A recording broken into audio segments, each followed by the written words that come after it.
Hello friends, welcome back to my channel. இன்றைக்கி நம்ம மீன் வச்சு கொத்தமல்லி கறி தான் பார்க்க போகிறோம். வாங்க எப்படின்னு வீடியோக்குள்ளே போய் பார்க்கலாம். அதுக்கு முன்னாடி நம்ம சேனலை ஃபஸ்ட் டைம் பார்க்குற வியூஸ் ப்ளீஸ் சப்ஸ்கிரைப் பண்ணி வச்சுக்கோங்க. அப்போ தான் நான் போடுற வீடியோஸ் எல்லாமே மிஸ் ஆகாம உடனே உங்களுக்கு நோட்டிஃபிகேஷன் வரும்.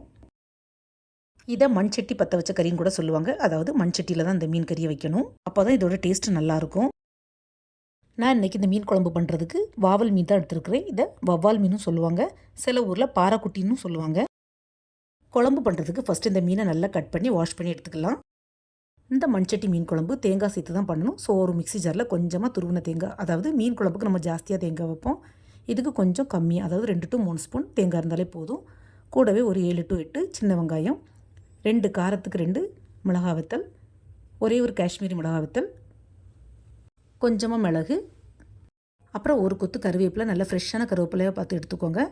கூடவே கொஞ்சமாக ஒரு 1/2 ஸ்பூன் மல்லித்தூள், அப்புறம் கொஞ்சமாக தண்ணி சேர்த்து இதை நல்லா ஃபைன் பேஸ்ட்டாக அரைச்சி எடுத்துக்கலாம்.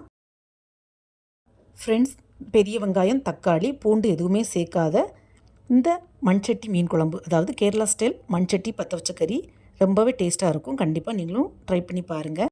ஃப்ரெண்ட்ஸ், நான் ஃபஸ்ட்டு அரைக்கிறதுக்கு மஞ்சள் தூள் சேர்க்க மறந்துட்டேன். ஸோ கொஞ்சமாக மஞ்சள் தூள் சேர்த்துக்கோங்க. நான் மஞ்சள் தூள் ஃபஸ்ட்டு சேர்க்காததுனால இப்போ சேர்த்துக்கிட்டேன். இப்போ தேங்காவை இந்த மாதிரி அரைச்சி எடுத்ததுக்கப்புறமா அதை அப்படியே மீன் கூட சேர்த்துக்கலாம். கூடவே கொஞ்சம் தேவையான அளவு உப்பு, கொஞ்சமாக அதாவது ஒரு சுண்டக்காய் அளவுக்கு புளி கரைச்சி அந்த புளி கரைசலே இது கூட சேர்த்துக்கலாம். புளி மட்டும் கண்டிப்பாக ஸ்கிப் பண்ணாமல் ஆட் பண்ணிக்கோங்க. ஃப்ரெண்ட்ஸ், கண்டிப்பாக இந்த மீன் கறி மண் சட்டியில் தான் வைக்கணும். மீன் கூட எல்லாம் சேர்த்ததுக்கப்புறமா இந்த மாதிரி சட்டியை லைட்டாக சுற்றி விட்டுக்கோங்க. தேங்காய் அரைப்பு சேர்த்ததுக்கப்புறமாவும் குழம்பு ரொம்ப கெட்டியாக இருந்ததுன்னா கொஞ்சமாக தண்ணி சேர்த்துக்கலாம். அதுக்குன்னு தண்ணி ரொம்ப சேர்க்க வேண்டாம், ஒரு 2 to 3 ஸ்பூன் சேர்த்தாலே போதும். ஃப்ரெண்ட்ஸ், நான் நிறைய வீடியோஸ் பார்த்துருக்குறேன். யாருமே மண்சட்டி மீன் குழம்புக்கு யூஸ் பண்ணுறதே இல்லை. பட் இந்த மீன் குழம்புக்கு மண்சட்டியில் யூஸ் பண்ணி செஞ்சு பாருங்கள், டேஸ்ட்டு செம்மையாக இருக்கும். அதே மாதிரி மண்சட்டியில் வைக்கக்கூடிய இந்த மீன் கறி 2 நாள் ஆனாலும் கெட்டு போகாது. சுட வச்சு சாப்பிடலாம். இப்போ மீன் குழம்பை கேஸ் ஸ்டவ்வில் வச்சு நல்லா கொதிக்க விடணும். மீன் கறி நல்லா வற்றி சுண்ட வரணும், அந்த அளவுக்கு கொதிக்க விடணும். இந்த மாதிரி சுண்ட வைக்கிறதுனால தான் இதுக்கு மண்சட்டி பற்ற வச்ச கறின்னு சொல்கிறாங்களோ என்னமோ தெரியல. இப்போ பாருங்கள், மீன் கறி இருந்ததுக்கு 1க்கு பாதியாக நல்லா வற்றி வந்துடுச்சு. இந்த ஸ்டேஜில் நம்ம கொஞ்சமாக ஃப்ரெஷ்ஷான கருவேப்பிலை, அதாவது ஒரு கொத்து கருவேப்பிலையே சேர்த்துக்கலாம்.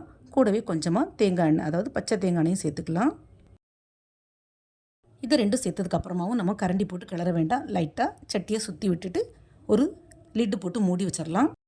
லிட்டு போட்டு மூடின உடனே கேஸையும் ஆஃப் பண்ணிடலாம். சுட சுட சூடு சாதத்தில் நம்ம இந்த மீன் கறியை ஊற்றி சாப்பிட்டா அவ்வளவு டேஸ்ட்டாக இருக்கும். இப்போ நவராத்திரி டயத்தில் நிறைய பேர் நான்வெஜ் சாப்பிட மாட்டோம். ஸோ நவராத்திரி முடிஞ்சதுக்கப்புறமா கண்டிப்பாக இந்த சட்டி பற்ற வச்ச கறியை ட்ரை பண்ணி பாருங்கள். இந்த வீடியோ பிடிச்சிருந்தா நம்ம சேனலை லைக், ஷேர் அண்ட் சப்ஸ்கிரைப் பண்ணுங்கள். தேங்க்ஸ் ஃபார் வாட்சிங். See you soon in the next video. Bye bye.